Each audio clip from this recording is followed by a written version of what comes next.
আজমল মুক্ত ধুবুৰী বিচাৰে, ধুবুৰী ৰাইজে কংগ্ৰেছ মুক্ত ধুবুৰী বিচাৰে আৰু সেইকাৰণেই ৰাইজ ওলাই আহিছে। আজমলৰ জোৰা ফুকাই আৰু বেছি দিন কাম নিদিয়ে আৰু এইখন যুঁজটো অগৰৰ যুঁজ, অগৰ ব্যৱসায়ীৰ যুঁজ। ইয়াৰ মানুহে মোক কৈছে, সাংবাদিক বন্ধু কেইজনমানে মোক কৈছে এইখন যুঁজ অগৰ ব্যৱসায়ীৰ যুঁজ আৰু এই দুই মহৰ যুঁজত বিৰিণাৰ মৰণ হ'ব আৰু এইপিনে জাভেদ ইছলাম ভাই ওলাই যাব। আমি সকলোখিনি কথা খুব খোলাখুলিকে কৈছোঁ। ইয়াত ধৰ্মীয় সংখ্যালঘু লোকে আছে, ৰাইজে বুজি উঠিছে, ৰাইজে এই কথাবোৰ বুজিছে আৰু সেইবাবে ৰাইজ ওলাই আহিছে। আমাৰ বিশ্বাস এইবাৰ আমাৰ যিগৰাকী প্ৰাৰ্থী তেখেত শক্তিশালী প্ৰাৰ্থী, পৰিয়ালটোৰ ৰাজনৈতিক এটা পৰিয়াল, মাকো MLA আছিল, নিজেও MLA আৰু তেখেতৰ দেউতাকো মন্ত্ৰী আছিল অসম চৰকাৰৰ। গতিকে এজন জনতাৰ মানুহ আমি ভাবোঁ যে বিপুল ভোটত এইবাৰ ইয়াৰ ৰাইজে তেখেতক জয় কৰিব। আৰু মই য'ত আছোঁ এইটো হৈছে সৃজনগাম সমষ্টি, নতুনকৈ সৃষ্ট পুনৰ নিৰ্ধাৰণৰ পাছত সমষ্টি, এইটো নতুন সমষ্টি। অভয়াপুৰী দক্ষিণ আৰু অভয়াপুৰী উত্তৰৰ দুটা অংশ কাটি আনি নতুন সমষ্টিটো হৈছে আৰু ইয়াত সমস্যাও যথেষ্ট আছে। যোগীঘোপাৰ বেছিভাগ লোকে শ্ৰমিকসকলৰ সমস্যা সমাধান বদৰুদ্দিন চাহাবে কৰিব নোৱাৰে, ৰকিবুল হুছেইনে কৰিব নোৱাৰে, যিগৰাকী ব্যক্তিয়ে ঘৰৰ কাষতে থকা গড়কেইটাৰ আপুৰুগীয়া সম্পদৰ সুৰক্ষা দিব নোৱাৰিলে। ৰাইজে এইবিলাক কথা বুজিছে। গতিকে ৰাইজক মই সকলো খোলাখুলিকে কৈছোঁ, মই ভাবোঁ যে ৰাইজে এইবাৰ সঠিক সিদ্ধান্ত গ্ৰহণ কৰিব। ভাল হ'ব, আটাইকেইটাতে জিকিব NDA পাৰ্টি। ডাঙৰ কথা। মই যোৱাকালি মোক অসম গণ পৰিষদৰ কেইজনমান কৰ্মী অ'টোৰ পৰা ফোন কৰিছে। মই তেতিয়া ভবা নাছিলোঁ, হয় সমষ্টিটো বৰপেটাত অন্তৰ্ভুক্ত কৰাৰ পাছত তেখেতৰ নিজা সমষ্টি, তেখেতে নিজৰ সমষ্টিত ভোট দিয়ে আছে। জালুকবাৰীৰ এটা অংশ বৰপেটাত সোমাই গ'ল, ভোট দিব। সেইটোত আমাৰ কৰ্মীসকলো যথেষ্ট উৎসাহিত আৰু আনন্দিত, ময়ো আনন্দিত হৈছোঁ। আৰু তেখেতে চাওক, তেখেতে হাতী আমাৰ দলৰ প্ৰতীক, গতিকে দলটোক তেখেতে যথেষ্ট সন্মান দিছে, দলৰ কৰ্মীসকলক মৰম যাচিছে। য'তেই গৈছে দলৰ কৰ্মীসকলক, বিশেষকৈ 5টা সমষ্টিৰ নিৰ্বাচনত ব্যাপক নিৰ্বাচনী প্ৰচাৰ চলাইছিল। প্ৰথম পৰ্যায়ৰ নিৰ্বাচনত প্ৰতিটো ঠাইতেই দলৰ কৰ্মকৰ্তাসকলক লগ পাইছে, যিদৰে ভাৰতীয় জনতা দলৰ কৰ্মকৰ্তাক লগ পাইছে, সকলোকে ভালদৰে কাম কাজ কৰিবলৈ কৈছে, উৎসাহিত কৰিছে। দলৰ কৰ্মীসকল তেখেতক লৈ উৎসাহিত আৰু তেখেতৰ ওপৰত আস্থা আৰু বিশ্বাস আছে।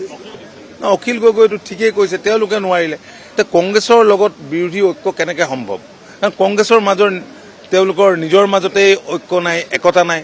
তেওঁলোকে এইপিনে প্ৰদ্যুৎ বৰদলৈ উঠিছে, তাতো বাঁহ দিছে দুজন মানে খুচাখুচি, ইয়াত উঠিছে ইয়াতো আছে, বৰপেটাত উঠিছে বৰপেটাতো আছে, কমপ্লিটলি ডিছইউনাইটেড। সমগ্ৰ দেশতে বিৰোধীৰ মাজত একতা নাই। গতিকে যিটো সময়ত বিৰোধীৰ মাজত একতা নাই, আমি ইয়াত 14টা চিজিত নিজিকিম কেনেকৈ? বিৰোধীৰ একতা নাই আৰু বিৰোধীৰ কথাত জনসাধাৰণ কেতিয়াও পতিয়ন নাযায়, তেওঁলোকে একো কাম কৰিব নোৱাৰে। আৰু স্পষ্ট হৈছে যে নৰেন্দ্ৰ মোদী ডাঙৰীয়াৰ নেতৃত্বত এইবাৰ চৰকাৰ হ'ব। আৰু অসমৰ মানুহ আগ্ৰহী এইকাৰণেই নৰেন্দ্ৰ মোদী ডাঙৰীয়াক তৃতীয়বাৰৰ কাৰণে প্ৰধানমন্ত্ৰী পাতিবলৈ, কাৰণ ইয়াৰ পৰা মনমোহন সিং ডাঙৰীয়াইও প্ৰতিনিধিত্ব কৰিছিল দুবাৰকৈ, অসমৰ পৰাই গৈছিল। কিন্তু যিমানখিনি কাম অসমৰ প্ৰতিনিধি এগৰাকীয়ে কৰিব বুলি অসমৰ জনসাধাৰণে আশা কৰিছিল, নকৰিলে।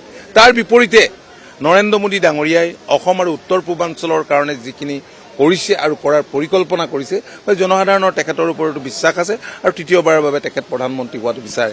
আৰু অন্যহাতে ডক্টৰ হিমন্ত বিশ্ব শৰ্মাৰ যি সফল নেতৃত্ব, সবল নেতৃত্ব, ইও এটা মই ভাবোঁ, কাৰণ কম দিনৰ ভিতৰত 3টা বছৰৰ ভিতৰত যিমানখিনি পৰিকল্পনা কৰিছে, যিবোৰ পৰিকল্পনাৰে ৰাজ্যখনক আগুৱাই লৈ যাবলৈ বিচাৰিছে, পূৰ্বতে কোনো মুখ্যমন্ত্ৰীয়ে এনে কৰিব পৰা নাছিল। একো ফেক্টৰ নহয়, প্ৰিয়ংকাই হওক বা আজি যুগ ধৰি আপোনালোকে সদায় প্ৰিয়ংকা, ৰাহুল, মেনক, সোনিয়া এইবিলাকৰ নাম লৈ আছে। কিবা পৰিৱৰ্তন হৈছে নেকি? দেশৰ 5খন ৰাজ্যত নিৰ্বাচন হ'ল, তাতো কিমান যাত্ৰা কৰিলে দাড়ি চাৰি ৰাখি পেলাই, কিবা পৰিৱৰ্তন হ'ল নেকি? ইয়াতো যিটো সময়ত তেখেত আহি ন্যায় যাত্ৰা কৰিলে, সেইটো সময়ত আমি জনসাধাৰণৰ ন্যায় কৰিবলৈ আমি কাম কৰি আছোঁ।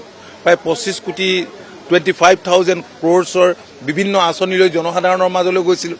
আৰু যিবিলাক বিষয় তেখেতে ইয়াত আহি উত্থাপন কৰিলে, এইবিলাকতো কংগ্ৰেছে সৃষ্টি কৰা বিষয়, কংগ্ৰেছৰ সৃষ্ট বিষয়, কংগ্ৰেছে গাপ দি থোৱা বিষয়, আৰু সেইবোৰ সমস্যা কংগ্ৰেছে ক্ষমতাত থাকোঁতে তেওঁলোকে কৰিব লাগিছিল। অসমলৈ আহি এখন নতুন ছবি প্ৰিয়ংকাই দেখিবলৈ পাব, কংগ্ৰেছৰ জামানাৰ ছবি আৰু আজিৰ ছবিখন, এখন সুকীয়া অসম দেখিবলৈ পাব। মই ভাবোঁ যে ৰিয়েলাইজ কৰিব যে আমাৰ কংগ্ৰেছৰ দিনত কিয় এই কামবিলাক নকৰিলে, কিয় অভাৰব্ৰিজ নহ'ল, কিয় ফ্লাইঅভাৰ নহ'ল, কিয় ৰাস্তা পদূলি বহল নহ'ল, কিয় উদ্যোগ নহ'ল, কিয় কৃষি ক্ষেত্ৰলৈ এনেকুৱা পৰিৱৰ্তন নাহিলে, কিয় মহাবিদ্যালয় নাপাতিলে, কিয় মেডিকেল কলেজ নাপাতিলে? গতিকে ৰাজ্যখন যিটো দ্ৰুতগতিত আগুৱাই গৈছে, সেই ছবিখন প্ৰিয়ংকা গান্ধীয়ে সেই ছবিখন আজি চালে দেখা নাপায়। এখন সুকীয়া ছবি দেখিব, ৰিয়েলাইজ কৰিব। মই ভাবোঁ যে ৰিয়েলাইজ কৰিবৰ কাৰণে তেখেত অহা ভাল, ভৱিষ্যতৰ কাৰণে তেখেতৰ উপকাৰ হ'ব। 100% নিশ্চিত, 100% নিশ্চিত। তেখেতৰ কেনেকৈ সেইবিলাক আপোনালোকে উলিওৱা মিছামিছি কথা উলিয়াই মানুহক বিভ্ৰান্ত কৰাৰ কিছুমান কথা এৰি দিয়া কথা নাই। এইটো অসম গণ পৰিষদৰ তাত MLA আছিল, অসম গণ পৰিষদৰ MLA থাকিব। মাননীয় মুখ্যমন্ত্ৰীয়ে এই কথাখিনি স্পষ্ট কৰি দিছে, ভাৰতীয় জনতা পাৰ্টীয়ে স্পষ্ট কৰি দিছে।